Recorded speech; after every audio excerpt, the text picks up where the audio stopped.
Hey everyone, welcome to today's show from the Canadian Blood Services location downtown. Did you know 1 in every 2 Canadians are eligible to donate, but last year only 1 in 60 did just that. And with the need for blood constant, Canadian Blood Services are looking for more than 100,000 new donors across Canada, and that process is going to become a little easier for some community members as Saskatoon's Canadian Blood Services moves into their new location on 8th Street. But before we get today's show started, here's a look at what else is coming up.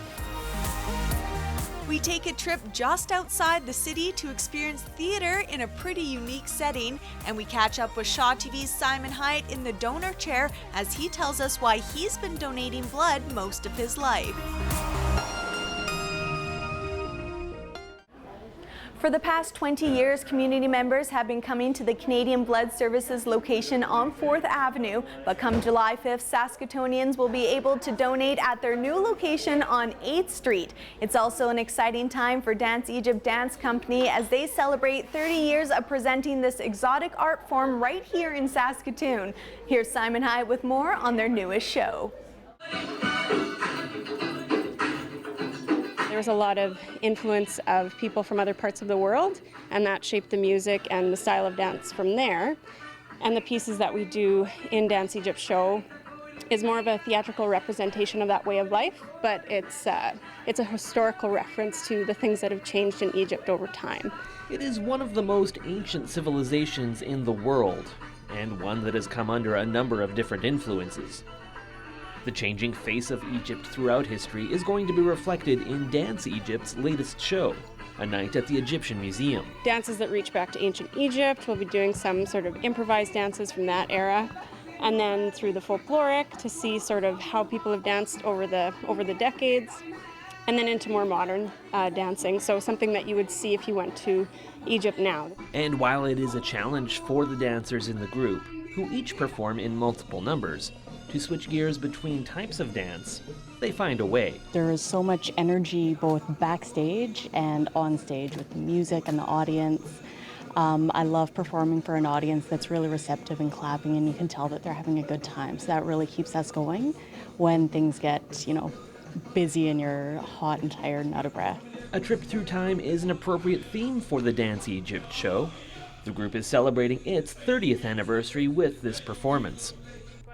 Longest tenured member Joan Goodman has seen it go through some pretty significant changes since joining in the late 90s. The teaching styles evolved, the choreographies have evolved, and people who were dancing when I started out, whom I looked up to, are now retired. So I've had to find some new sheroes and things like that, but it's been an amazing ride. And Goodman hopes to continue as a member of the group for some time to come, which should be possible. It's very easy on the body. It's good for all body types, and you don't have to be, a super gymnast or, have that. You can start at pretty much any age and work into it, build into it, and it's wonderful. It's a very empowering dance style. I've danced from the time I was a young woman, like I was in my late teens when I started, through 2 pregnancies with babies, through families. It really is a dance for every woman, every age, every body type. I love that it celebrates women and culture and community. For information on joining Dance Egypt or the Night at the Egyptian Museum performance at Persephone Theatre on July 9th, visit their Facebook page. For Go on Shaw TV, I'm Simon Hyatt. This year, the Canadian Blood Services is looking for 100,000 new donors to, of course, donate blood. And the first place to start is right here in Saskatoon. Joining me right now is Jeff Martel. He is the territory manager, and he's going to tell us why there is that need. Every minute of every day, someone is in need of blood. So every 60 seconds, on average, someone needs blood or blood products. The need is constant. We've seen Saskatoon not keep up with the number of donations that we've been assigned to have.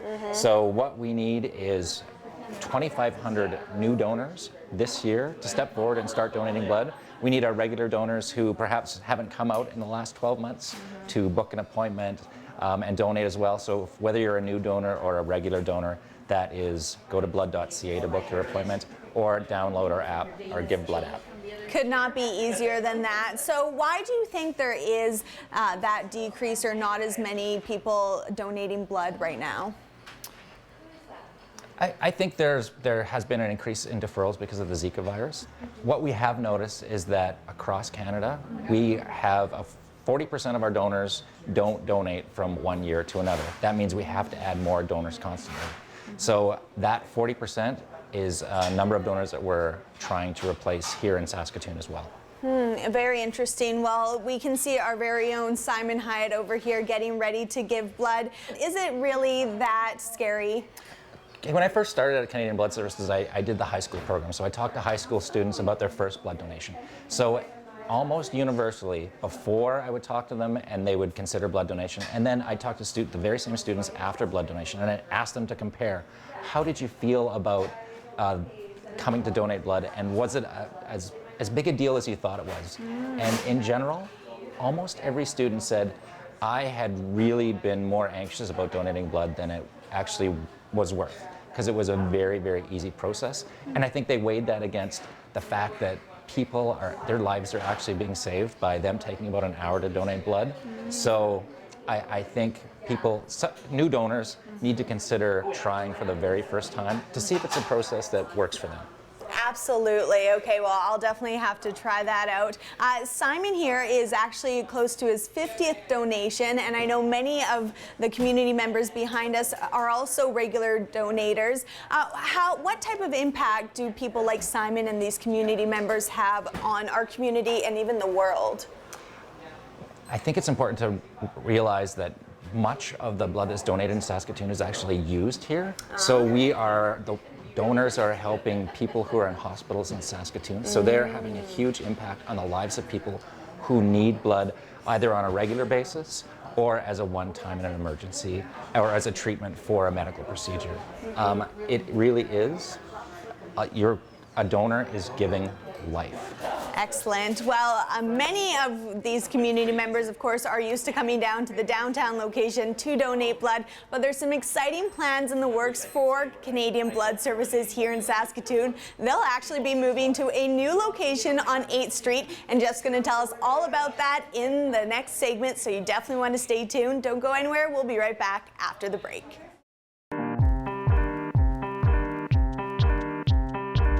It's where you live. Shaw TV, your local voice. Later on, we find out why community members came out to watch hilarious cat videos, and it's not just because they're cute, and we learn about the accessibility of the Canadian Blood Services' new Saskatoon location.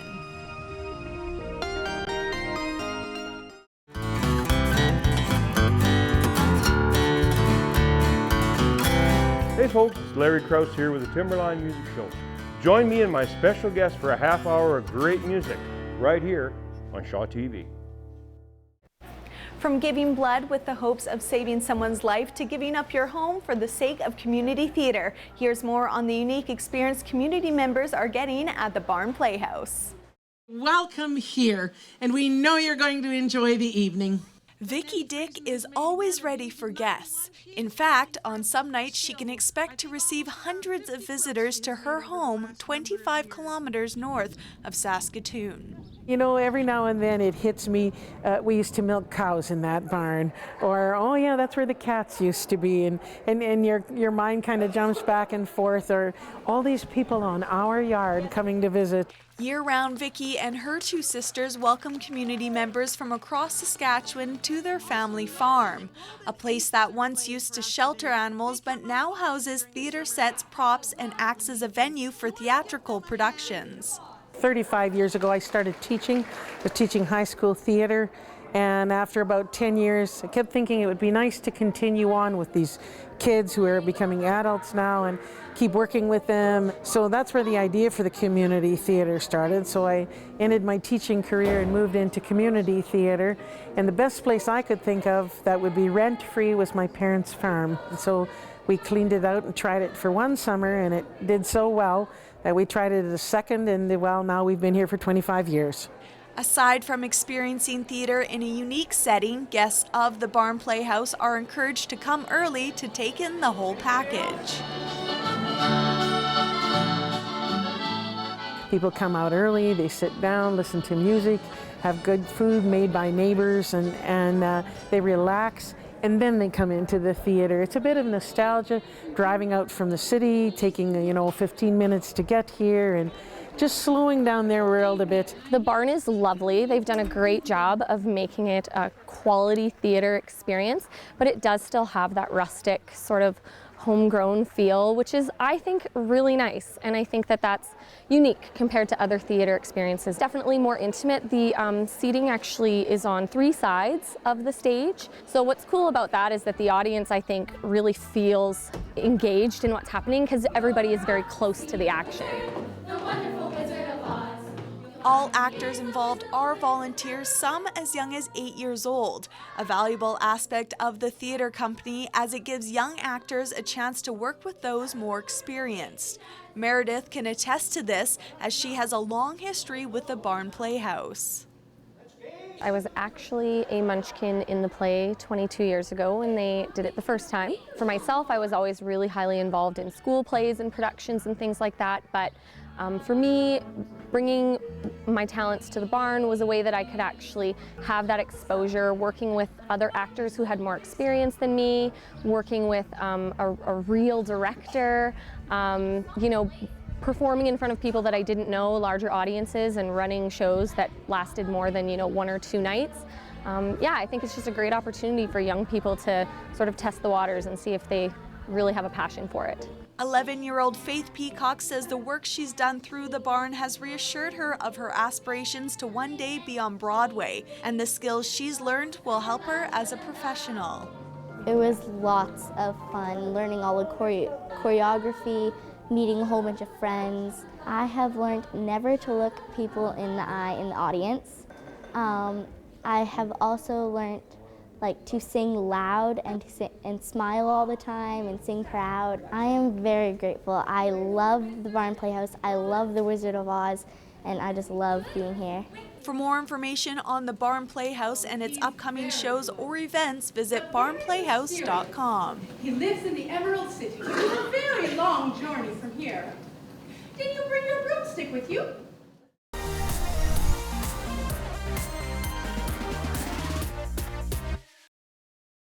Shaw TV's Simon Hyatt has just finished donating blood. Simon, it looked like it didn't take you very long and it wasn't so much of a painful process. No, it isn't at all. It's very easy. I've been doing this for a number of years now, so it's lickety-split. You don't even really notice. You can watch the TV. I love solving the little word puzzles they have over there. You don't even really know you're bleeding, really. Perfect. Now, Simon, for those at home who have not donated blood, walk us through the process a little bit when you do arrive here at Canadian Blood Services. Sure. So how I typically do it is I like to make an appointment, which I understand is even becoming more important as they move to the new location. So make an appointment. I usually do it online. That takes a few seconds. Come in, give them your card. They give you a number. You head back there. They take just a little bit of blood from your finger, and I believe that's to make sure your iron levels are okay, although I'm certainly not the medical expert. They ask you some questions just to make sure your information's up to date, and then you go and you fill in a questionnaire. You fill in half the questionnaire yourself, which is sort of basic health questions, but also about where you've lived, where you've traveled, that sort of thing. And then you go into the interview process after that, where they ask you admittedly somewhat more personal questions, but obviously it's very important to have all this type of information about what you've done in your life that could compromise the quality of your blood, because of course you're giving it to someone else. And then you come through over here, have a seat in the chairs, and started the process maybe 10 minutes ago when they inserted the needle, and I'm done. And then you're done. I get to have a cookie right away too. Perks of donating blood, of course. Saving lives is also a major perk. But you are not new to this process. You are coming up on your 50th donation. Why has this been such an important cause to you throughout your life? Yeah, it's a good question. It's something I actually started doing in high school. They had a blood clinic at my high school, and of course, I think like anyone, when they haven't done it, I was nervous about it, and it's a little bit scary. But what you quickly realize is just how easy it is, and it's virtually painless. It doesn't take much time. And for me, the big thing is, although as we talk about every day on Shaw TV, there are thousands of causes out there that you can support in a variety of ways, through giving money, through volunteering your time. giving blood in many ways kind of feels like just about the most selfless, altruistic thing you can donate, because I don't know where my blood is going. It could go to anyone, but I know it's going to help someone. It might be somebody who's in a car accident, might be a new mother who's given birth, somebody having some sort of surgery. There's such a need for it. It doesn't cost me anything other than my time and just the tiniest bit of pain, but it really feels good because this is something that can't be created. Blood only comes from one place, and it's from us. So I think it's a right and a responsibility that we have to give to help people out.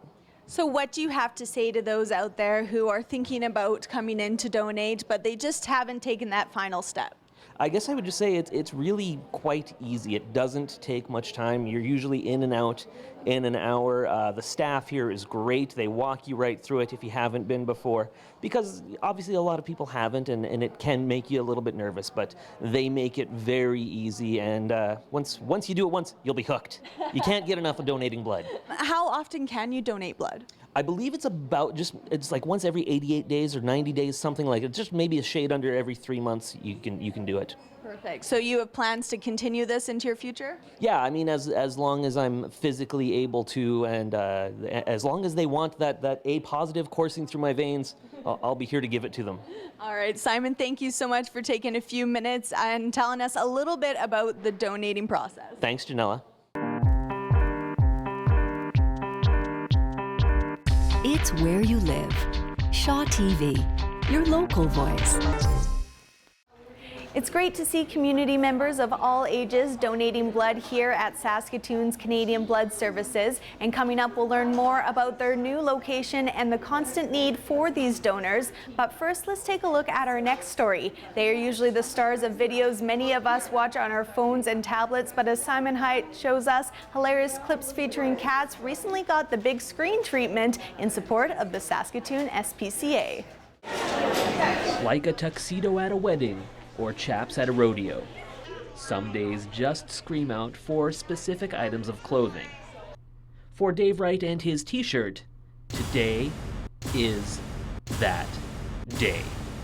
It's been sitting in my closet waiting for a day just like this. So, yeah, I'm glad I can break it out again. Wright, his 3 keyboards Cat Moon shirt, and his family were among the attendees at the recently held Just for Cats video festival.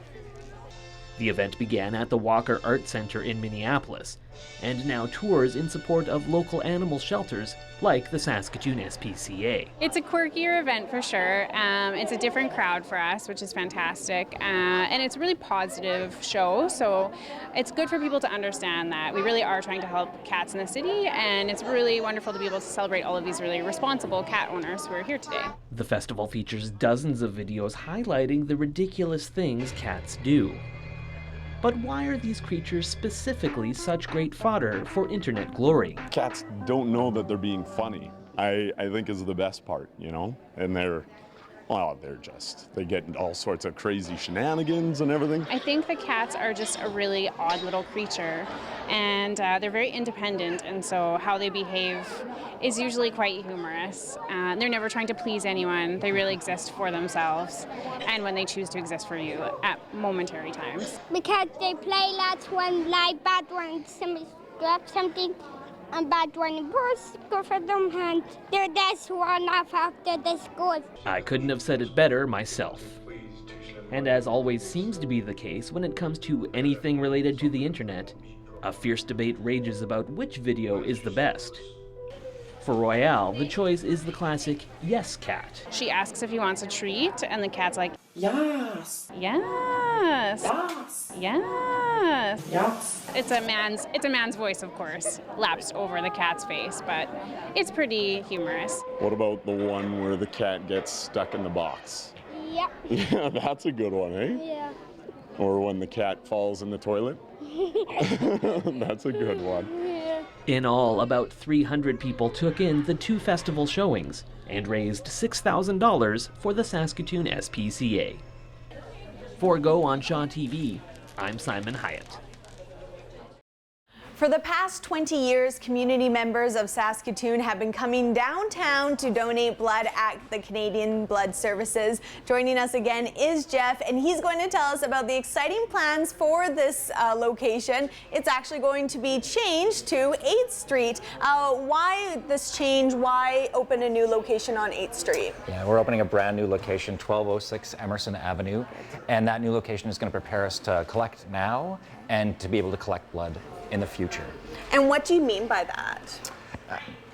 There's sort of constant change in the processes that we use to collect blood, so that ensures us that we are able to meet any demand that we have in the future and to meet the needs of our blood donors in a new facility. In a new facility, a brand new facility from what I hear. Tell us a little bit as to what will be at this new location. It is a bright, beautiful, brand new location. Yeah. It's close to transit, it is highly visible, and many donors will be excited to hear that there is plenty of parking. Yes, very exciting, especially being downtown. I know parking is sometimes an issue. So why is it so important for Canadian Blood Services to keep transportation and donor needs in mind? It's so important because donors are literally the lifeblood of Canada's blood supply. So it's very important to make the process as convenient as possible, so it's easy for them to park, easy for them to find, and easy for them to get to as well. Hours are going to be exactly the same as the old location. We'll be open Tuesday, 8 a.m. to noon. On Wednesday and Thursday, our hours are exactly the same, 9 a.m. to 1 p.m. and then 3:30 p.m. to 7:30 p.m. And Friday to Saturday are exactly the same. They are 8 a.m. to noon. All right. So those donors can book an appointment, blood.ca, or get the Give Blood app, and we do have walk-in spots, so if they find themselves nearby, they can walk in. Of course, the new location kicks off July 5th is when you'll start taking donations, is that correct? July 5th for whole blood, that's Tuesday, July 5th. So before we wrap up our time here, Jeff, what message do you want community members out there to get about the need that's currently happening and how they can help? The need for blood is constant, and especially we're just entering summer, so donors are a little out of their regular schedules, so it's important to keep donating, make the appointment, go to blood.ca or download the Give Blood app. So we want to ensure that all those people who either have donated and haven't yet come to donate blood. We need the new donors. All right, perfect. There you have it. Just a little bit about the new location for Canadian Blood Services on 8th Street. Thank you so much, Jeff, for having us here. It's always a pleasure. Yeah, thank you. Creating local TV that matters to your community. Shaw TV, your local voice. Well, that wraps up our time here at Saskatoon's Canadian Blood Services location downtown. Don't forget their new location on 8th Street will be open and accepting new donations beginning July 5th. For more information, make sure you head to blood.ca or download their app. Thanks so much for joining us on today's show. Remember, blood, it's in you to give.